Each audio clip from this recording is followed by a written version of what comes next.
Morning विद्यार्थी मित्रांनो, शिक्षक बंधू भगिनी आणि पालकांसाठी. ठीक आहे, आज आपण या छोट्याशा एक 5 ते 7 मिनिटाच्या व्हिडिओमध्ये आजवर आपला 14 एप्रिल नंतर आपण जो क्लास चालू केला शिष्यवृत्तीचा, त्यामध्ये किती घटक पूर्ण झाले हे सांगण्यासाठी मी हा व्हिडिओ केला.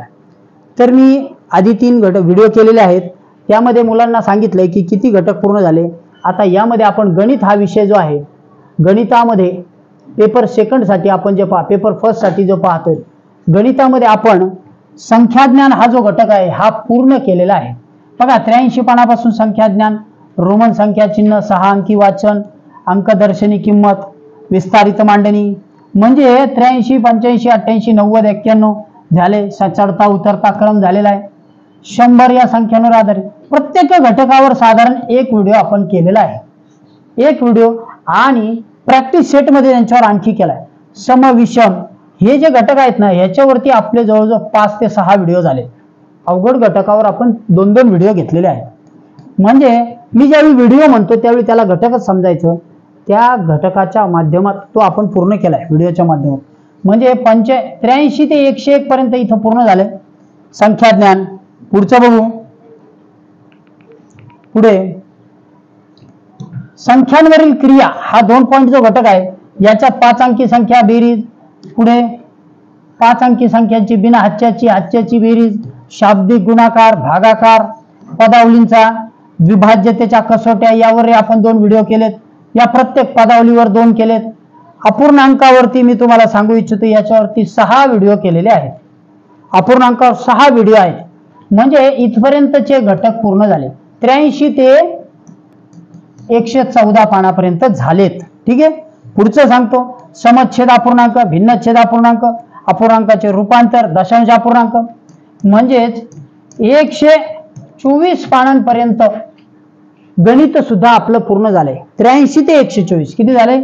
83 ते 124. हे 24 आणि ते 17 किती झाले? 24 आणि 10 34 आणि 17 41 पानं याची पूर्ण दिसत आहे.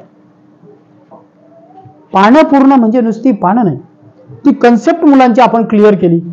त्यात अवघड गाईड मधलेही अवघड उदाहरणं त्यात ऍड केले. घटक सोपा करून सांगितलेला आहे. आपला नियमित एक घटक रोज येतो आणि एक आधीचा घटक येतो. ठीक आहे, पुढे बघू आपण. याच्यामध्ये 124 पानांपर्यंत घेतलं होतं. पुढे काय झालेलं आहे? दशांश अपूर्णांक आपला संपलाय. त्याच्यानंतर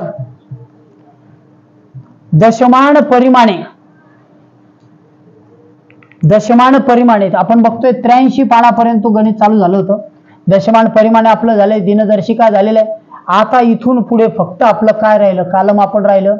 नाणी नोटा, कागद मापन, नफा तोटा, शेकडेवारी, सरळ व्याज, कोन, लंब, यातलं त्रिकोण, चौकोन, शिरोबिंदू हे आपलं झालेलं आहे पुढचं.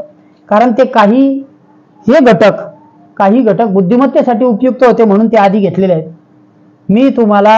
मला तुम्हाला सर्व विद्यार्थ्यांना सांगताना आनंद होतो की आपण जवळजवळ 126 पानापर्यंत 83 ते 126 पर्यंत पूर्ण केलेलं आहे. आणि यात आपल्याला फक्त साधारणपणे किती झाले? 123. म्हणजे इथे 175 वजा 125 जर धरलं तर गणिताचे आपले 50 पानं राहिले. बुद्धिमत्ता आणि गणित आपलं थोडं मागे आहे, पण ते तुम्हाला अजून 1.5 महिन्यामध्ये पूर्ण झालेलं दिसेल. 1.5 महिन्यात 45 दिवसात आपले दोन्ही मिळून बुद्धिमत्ता आणि गणित व्यवस्थित पूर्ण होईल.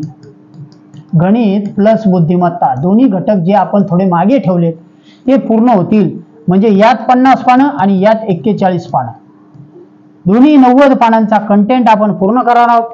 तुम्ही तुमच्या मित्रांना कळवा, नातेवाईकांना कळवा, ज्या विद्यार्थ्यांना क्लासचा लाभ घ्यायचा सर्वांना द्या. हे घटक कायमस्वरूपी तुमच्याकडे राहणार आहे. 4थीच्या विद्यार्थ्यांना, 3रीच्या विद्यार्थ्यांना पुढे गेले की हाच क्लास पुन्हा रिपीट करता येईल. 3रीचा विद्यार्थी 4थीला गेला, त्याने पहिल्यापासून प्लेलिस्ट लावणे आणि पाहणे पुढच्या वर्षी. पुन्हा तो 5वीला गेला, परत त्याने पहिल्यापासून पाहणे. त्या घटकाचं त्याचं दृढीकरण होईल. म्हणजे तो घटक त्याचा परिपूर्ण होईल, संकल्पना विस्तारित जाईल, मुलांना खूप फायदा होईल. आपण शनिवार आणि रविवार, शनिवार प्लस रविवार 2 दिवस YouTube लाईव्हच्या माध्यमातून, ठीक आहे, लाईव्हच्या माध्यमातून मुलांच्या कन्सेप्ट समजावून देणार आहोत. आपण व्हिडिओ तयार करतो कारण लाईव्ह घेण्यामागे किंवा ते थोडंसं उशिरा घेण्यामागचं कारण असं आहे, घटक त्यांना हाताशी आला एखादा घटक जर समजला नाही ते परत बघता येईल. पण लाईव्ह मध्ये काय करणार आहोत आपण, मुलांच्या आलेल्या अडचणी, त्यांना अवघड वाटणारी उदाहरणं जमा करून घेणार आणि आठवडाभरातली त्यातली अवघड उदाहरणं सोपी करून सांगणार आहोत. ठीक आहे. दिवाळीपर्यंत आपण आठवड्यातून 2दा भेटणार आहोत. दिवाळीपर्यंत 2दा आणि दिवाळीनंतर 4 वेळा आठवड्यातून भेटणार आहोत. मुलांना परीक्षेच्या दृष्टिकोनातून भरपूर तयारी होईल, त्यांच्या संकल्पना क्लिअर होतील आणि त्यांना अपेक्षित यश नक्कीच मिळेल.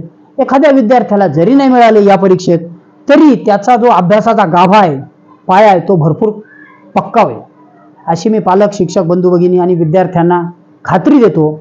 आणि आजचा हा जो व्हिडिओ आहे हा थांबवतो. ठीक आहे. ओके, चला पुढचे व्हिडिओ अवश्य बघा. विद्यार्थी बुद्धिमत्ता आणि गणितातील अवघड घटक टाळतायत हे मी ह्याच्यातनं पालकांना सांगतो. त्यांनी दशांश अपूर्णांक टाळायला नको. पुढे जी शेकडेवारी येणार आहे, नफा तोटा येणार आहे, हे टाळू नका. ठीक आहे. चला, शुभेच्छा देतो सर्वांना आणि थांबतो. Okay, good day, bye.